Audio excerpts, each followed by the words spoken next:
Limitations and the way we are limited can surely be due to lack of awareness and our connection to our real selves that reside with the All Is. The more we are immersed in our personal little selves only, that which we have created to experience the simulation that is the psych realms, the more we impose limitations upon ourselves. We restrict ourselves by only utilizing the far more limited facilities of the creational vehicles. They have a purpose and a design that is for the life levels they are created for. We do also have the imagination and the intuition, but generally these are very underutilized, and the system is literalized to the extent that this is made more so. The imagination is a far better tool to use than the mind, and a means to access the real universes, and the intuition a step away from the real self and awareness. It only makes sense that the controllers will seek to suppress the use of these creational tools, as a literalized, boxed-in slave species is far more manageable and less likely to get any notion of leaving the slave pits. So most then will simply employ the mind and emotions to navigate through life, to draw only on the references and information that has been attained this lifetime through the mental memory body. Without new references, new experiences, that only through the connection to one's real awareness and the real side, and guide-provided demonstrations and experiences that stem from it, we are doomed to cycle endlessly in perpetual circles of very limited ideas and considerations that pertain only to creation. And even what we draw from our causal vehicles will be the same repetitive references and stored emotional reactions, routines and patterns of behaviour. They serve as experiences and references, but without an influx of new experience and input, something fresh and for the literal self, even daunting as something it has never done before, then we will cycle endlessly, and get nowhere, and tread water, as it were, to be forever a slave. What we agree to will have us limited, tap-lined and restricted, if it is to an idea that doesn't reference the ears in any shape or form. And of course, if we are solely literal, if we simply are emotional and mental, then the effects of this will be more unconscious lifetimes. Also, if what we decide and choose for ourselves is nothing but thrills and creation-orientated things, we are aligned and focused on creation only. With the knowledge of this, we can begin to see how to navigate through the snares.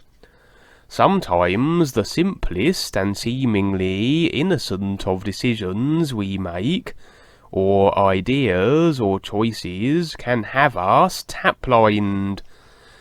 limited and back for more lifetimes.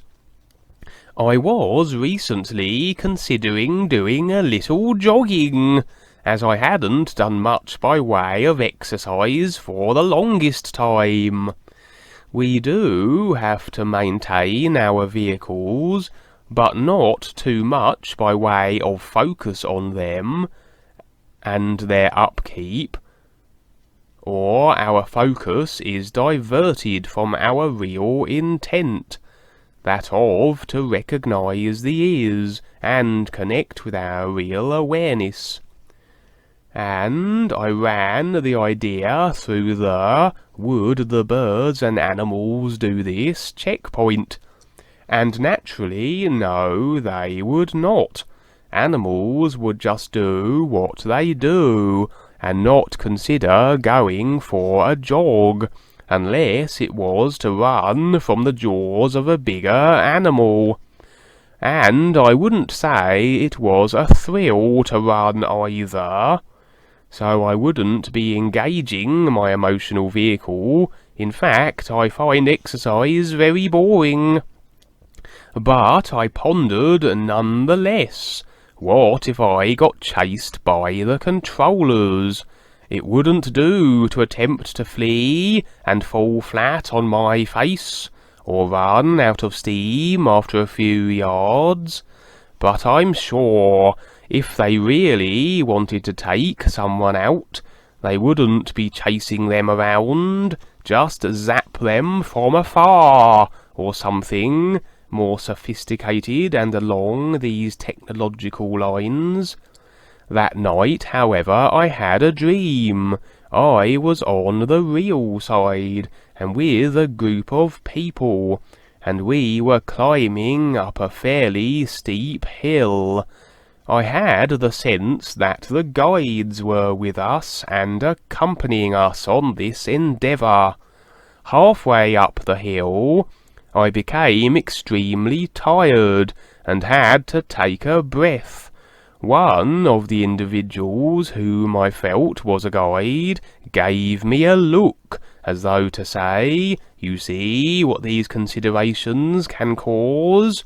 I understood his meaning, because I had been considering running so that I might better escape pursuers, should the need arise.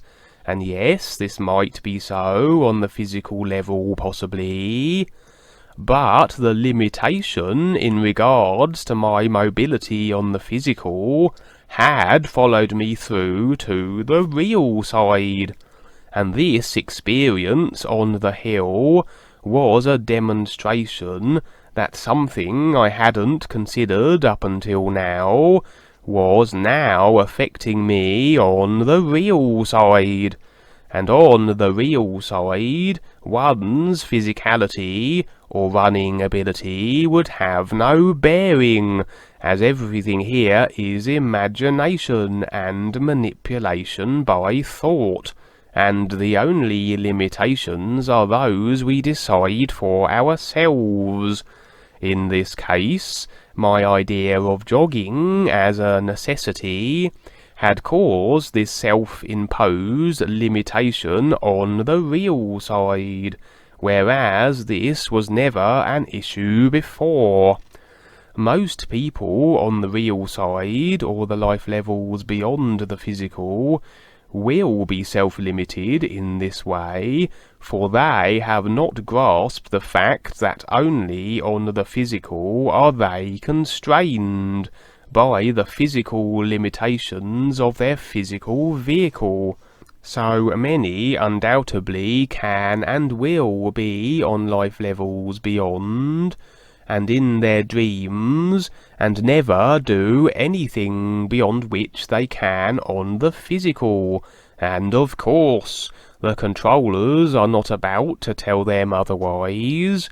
Some people on the physical can of course manipulate even there, through ethereal vehicle use, even though that will get them as stuck in creation as the overuse of any of the other vehicles.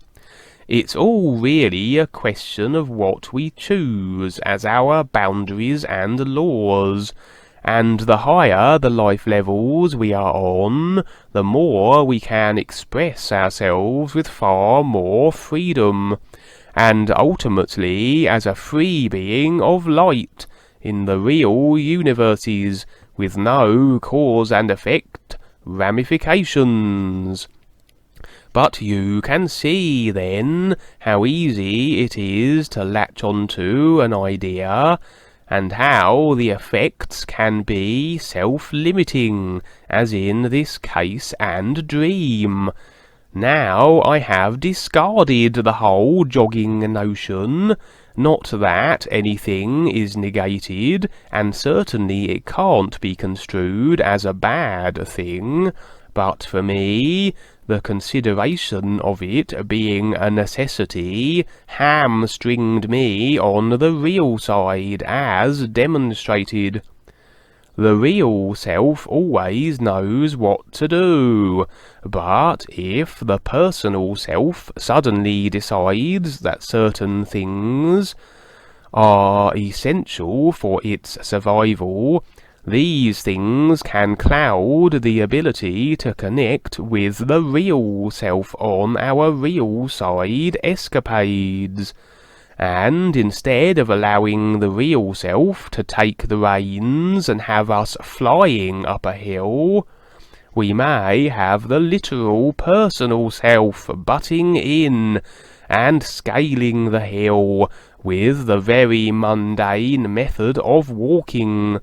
And if we lean toward the personal self too much, it draws upon its reference of what happens with physical effort, that of getting tired. Whereas we really have no need to suffer fatigue on the real side.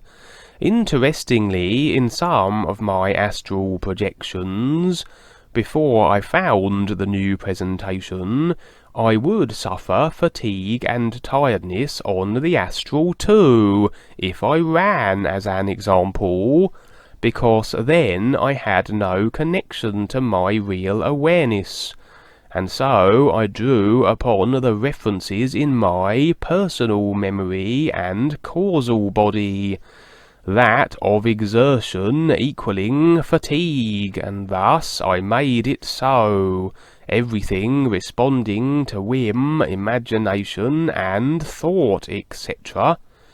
It reminded me a little of the Matrix movie, where Morpheus was sparring Neo in the Matrix. They were in the simulation, but fully aware, so could appreciate that it was just that. Nothing was real. And after needing to stop to regain his breath, Morpheus would inquire of Neo if that was air he was breathing there.